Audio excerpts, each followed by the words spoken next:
Hi friends, good evening. இன்றைக்கி நம்ம முட்டைக்கோஸ் பக்கோடா செய்ய போகிறோம். அதுக்கு முட்டைக்கோஸும் பெரிய வெங்காயத்தையும் வெட்டி வச்சுருக்கேன். இதில் 1/4 கப்பு கார்ன்ஃப்ளவர் மாவு போட்டுக்கோங்க. 3/4 கப்பு கடலை மாவு சேர்த்துக்குவோம். 1 டேபிள் ஸ்பூன் மிளகாப்பொடி,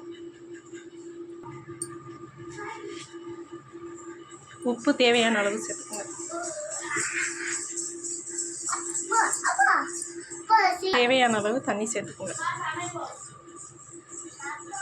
இஞ்சி பூண்டு பேஸ்ட் கொஞ்சம் சேர்த்துக்கோங்க.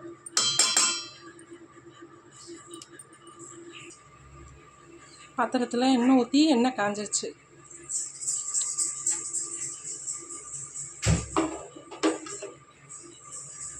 நம்ம பக்கோடா போடுவோம்.